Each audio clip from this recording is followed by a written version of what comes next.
दोस्तों, मैं आराध्या शर्मा स्वागत करती हूँ आप सभी का अपने YouTube चैनल पर। तो चलिए भाई शुरू करते हैं आज की क्लास को। देखिए, कल की क्लास में हमने कैबिनेट मिशन को पढ़ा था, जाना था कि आखिरकार कैबिनेट मिशन है क्या, कैबिनेट मिशन का अर्थ क्या होता है, कैबिनेट मिशन की स्थापना कब हुई, कैबिनेट मिशन भारत कब आया और इसकी स्थापना किसके द्वारा हुई और इस कैबिनेट मिशन में कितने सदस्य थे। ठीक है, ये सारा कुछ हमने कल की क्लास में पढ़ लिया था, दोबारा से बताने की जरूरत नहीं है। तो आज हम पढ़ेंगे। देखिए, कल की क्लास में हमने ये भी जाना था कि आखिरकार कैबिनेट मिशन का मेन उद्देश्य क्या था।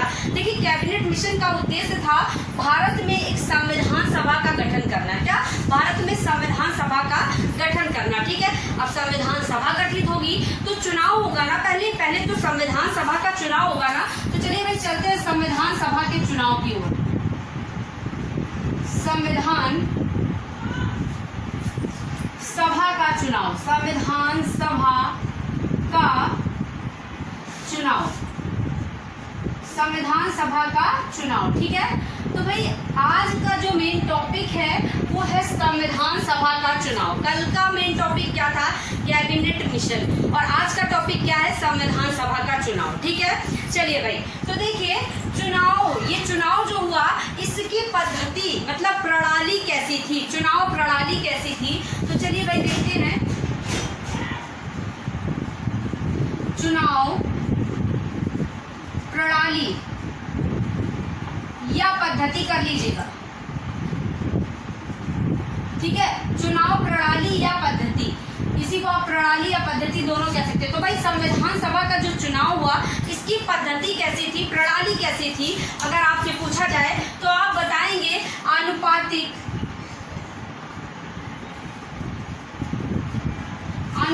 प्रतिनिधित्व प्रणाली,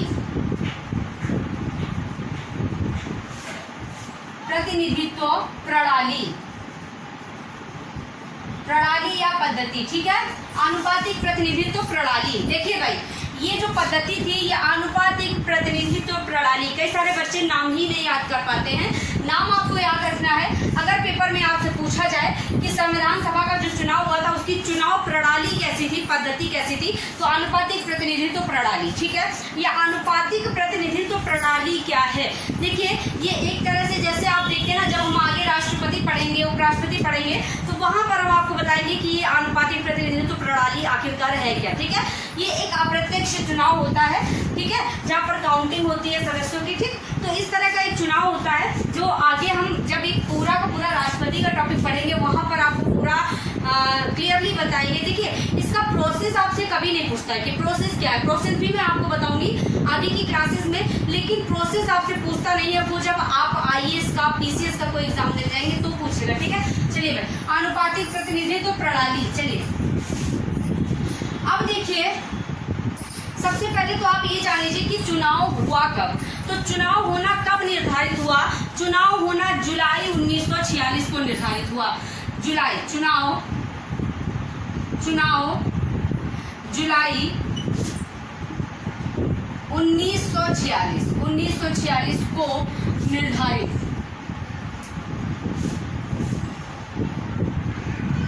चुनाव जो था ये जुलाई 1946, मतलब कहा गया कि चुनाव जुलाई महीने में होगा। ठीक है, चुनाव जो है ये जुलाई महीने में होगा, जुलाई 1946। अब देखिए, मैंने कल आपसे कहा था कि ये जो कैबिनेट मिशन था इसने रिपोर्ट कब प्रस्तुत करी थी। तो इसने रिपोर्ट प्रस्तुत करी थी 16 मई 1946। कब?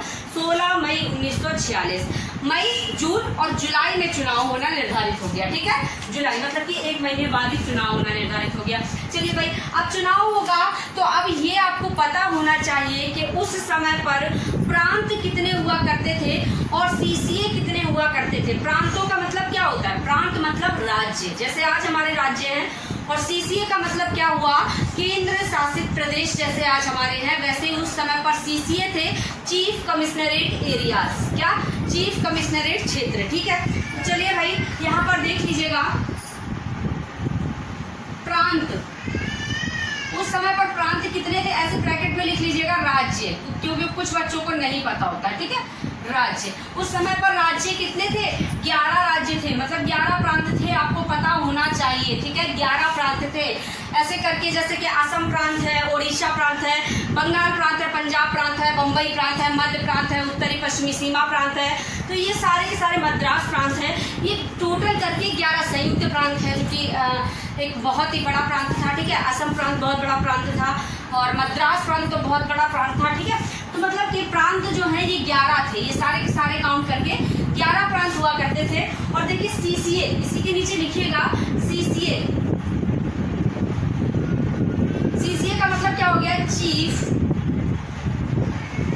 कमिश्नरेट,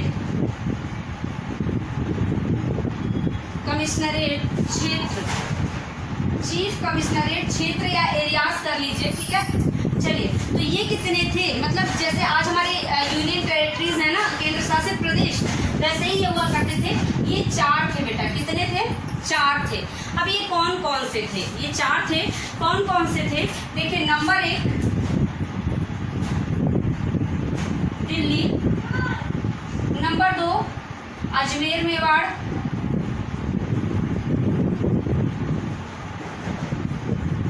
जो कि राजस्थान में पड़ता था, ठीक है, राजस्थान अजमेर मेवाड़।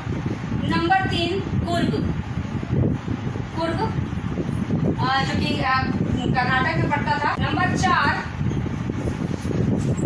बलूचिस्तान,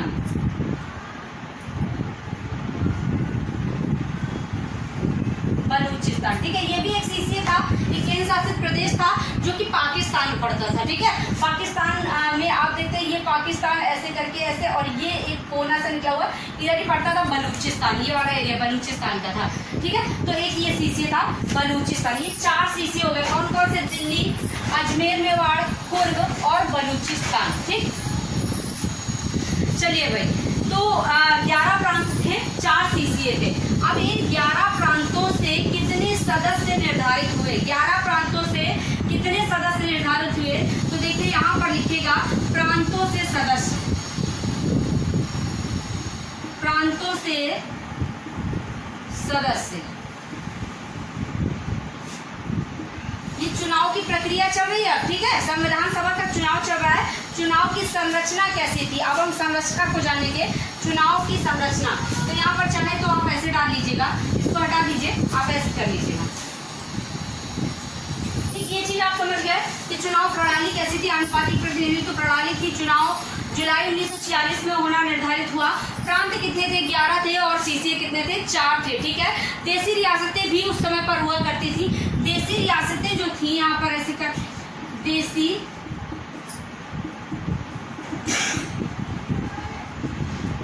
रियासतें 565,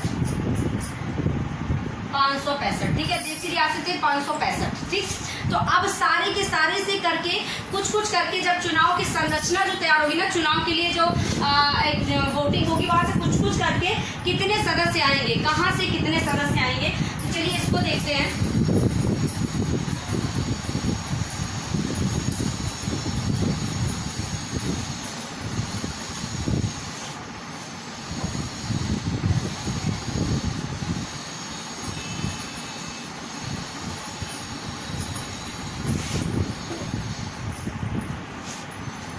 चलिए यहाँ पर लिख लीजिएगा चुनाव की संरचना,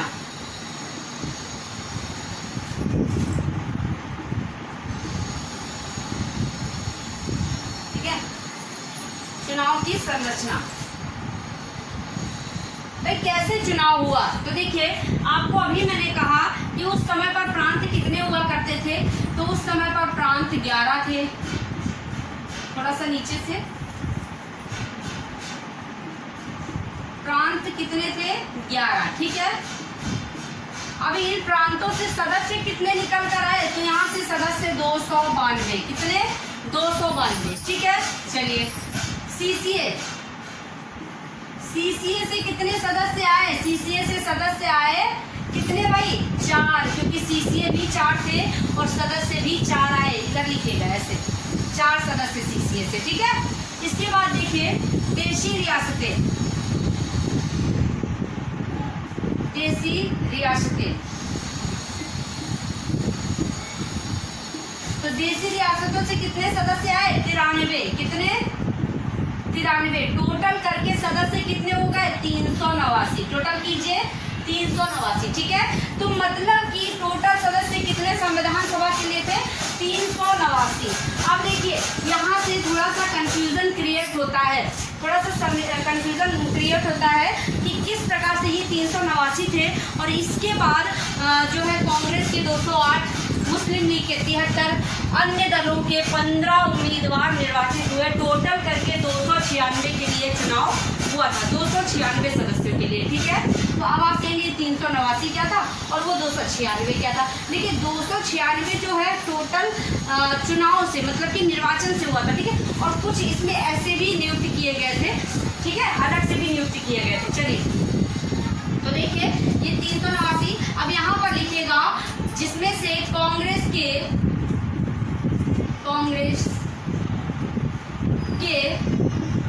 208, मुस्लिम लीग के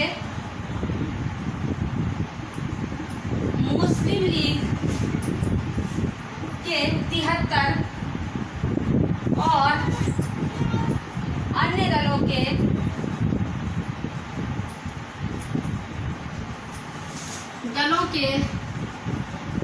15 उम्मीदवार निर्वाचित हुए।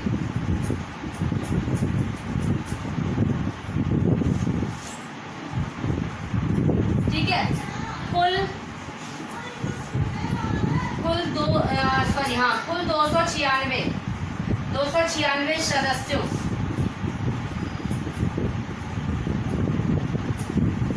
के लिए चुनाव हुआ, ठीक है। ठीक, मतलब कुल 296 सदस्यों के लिए चुनाव हुआ। कुछ ऐसे भी आ गए, कुछ नॉमिनेटेड, कुछ इलेक्टेड, ऐसे करके 389 टोटल थे। लेकिन यहाँ आप देख रहे हैं कि कांग्रेस की कितनी सीटें हैं, 208, मुस्लिम लीग की कितनी, 73, अन्य दलों के 15 उम्मीदवार निर्वाचित हुए, ठीक है। तो भाई मुस्लिम लीग को यहाँ पर बहुत कम वोट मिले। मुस्लिम लीग को इतने कम वोट मिलने के कारण मुसलमान जो थे गुस्सा गए, ठीक। मुसलमानों ने चुनाव में, संविधान सभा के चुनाव में हिस्सा ले लिया, लेकिन मुसलमानों ने संविधान सभा का बहिष्कार कर दिया। क्या कर दिया? संविधान सभा का बहिष्कार कर दिया। तो ये पॉइंट आप नोट करेंगे कि यहाँ पर नोट करेंगे, मोस्ट इंपॉर्टेंट पॉइंट है, मुस्लिम लीग ने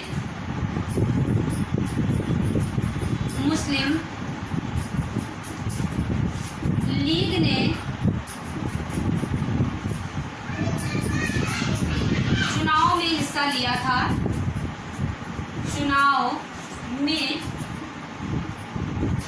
हिस्सा लिया था, पर इतनी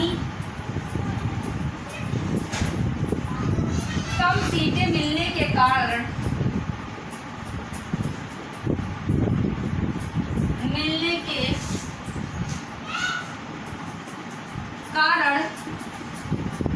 संविधान सभा का बहिष्कार कर दिया था। संविधान सभा का बहिष्कार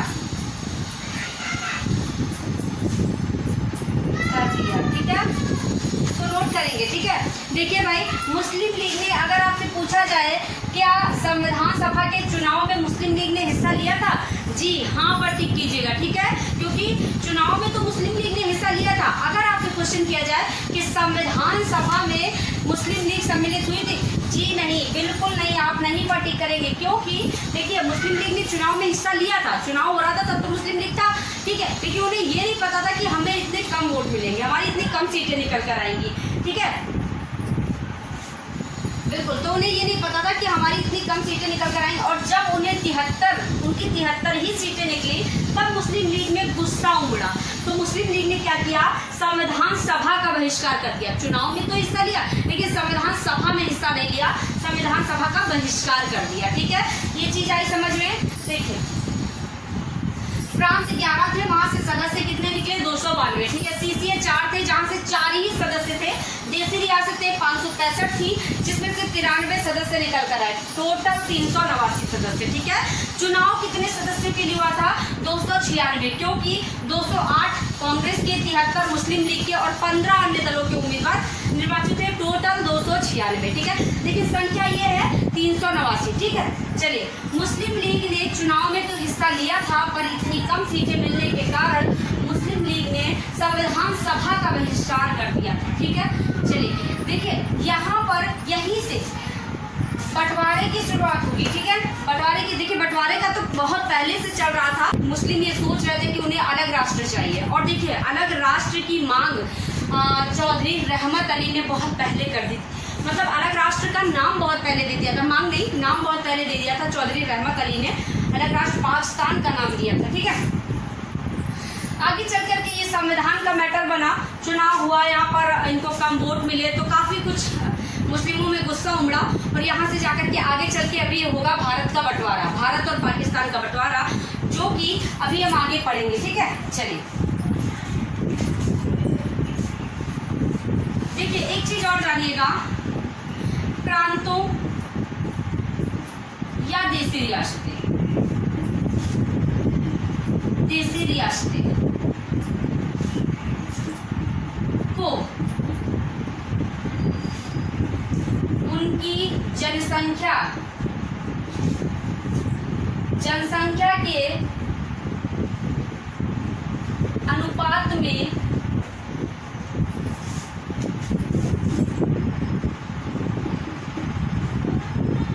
संविधान सभा में प्रतिनिधित्व दिया गया था। ठीक है, देखिए प्रांतों या देशी रियासतें, प्रांत हो या देशी रियासतें, सभी को उनकी जनसंख्या के अनुपात में संविधान सभा में प्रतिनिधित्व दिया गया था। देखिए 10 लाख की आबादी पर, 10 लाख की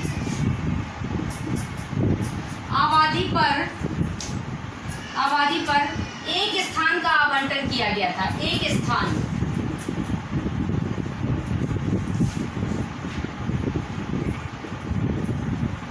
ठीक है, मतलब कि 10 लाख की आबादी पर एक व्यक्ति का चुनाव। ठीक है, मतलब जहां एक व्यक्ति के साथ 10 लाख लोग होने चाहिए, जहां पर 10 लाख की जनसंख्या है जिस क्षेत्र में, वहां से एक व्यक्ति का आवंटन, एक व्यक्ति को चुना जाएगा। ठीक है, तो ये चीज आप याद रखिएगा कि कितनी आबादी पर कितने स्थान का आवंटन किया गया था। मतलब 10 लाख की आबादी पर एक स्थान का आवंटन किया गया था संविधान सभा के लिए। आई बात समझ में? आ गई बात समझ में? अब एक चीज और समझ लीजिएगा भाई, ये तो है संविधान सभा का चुनाव, संविधान सभा की संरचना। ठीक है, अब संविधान सभा का चुनाव हो गया। अब इस चुनाव में अनुसूचित जनजाति सदस्यों के, अनुसूचित जनजाति के सदस्य कितने थे, या महिलाएं कितनी थी, मुस्लिम महिलाएं कितनी थी, इन चीजों को जानिए। देखिए संविधान सभा में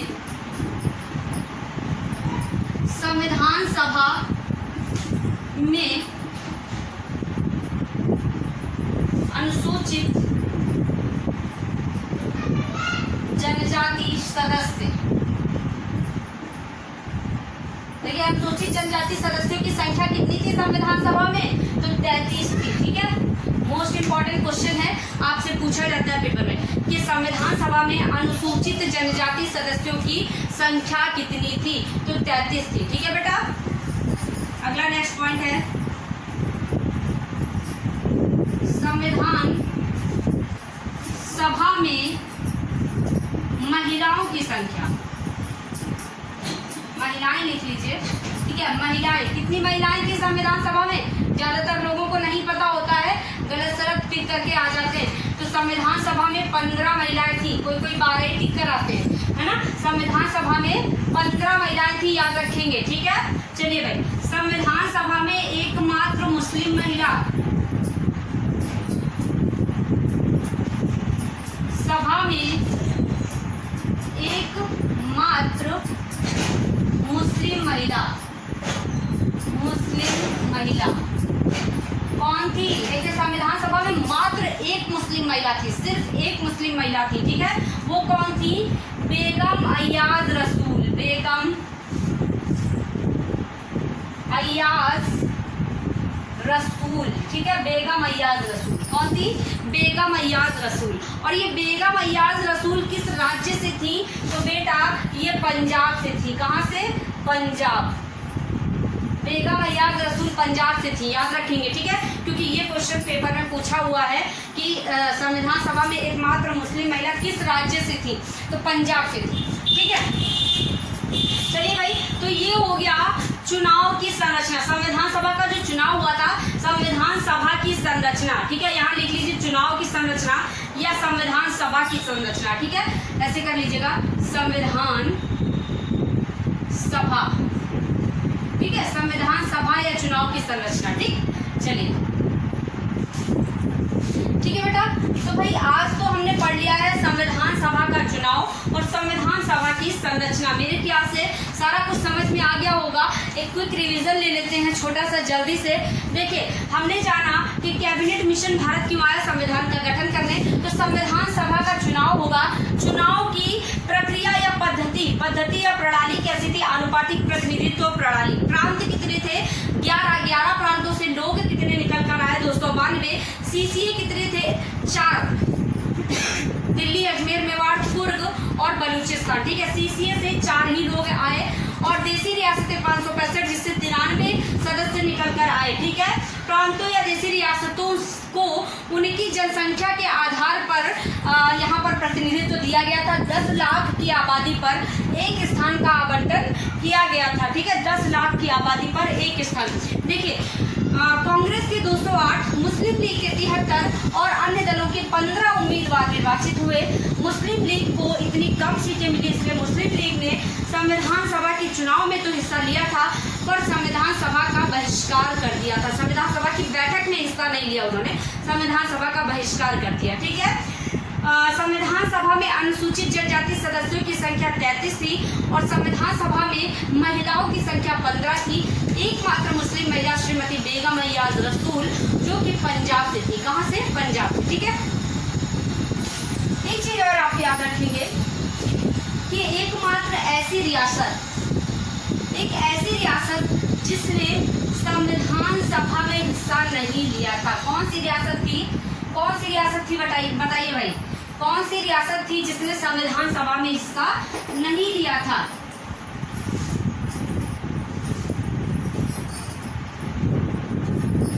चलिए नोट कर लीजिए, हैदराबाद। हैदराबाद एक ऐसी रियासत थी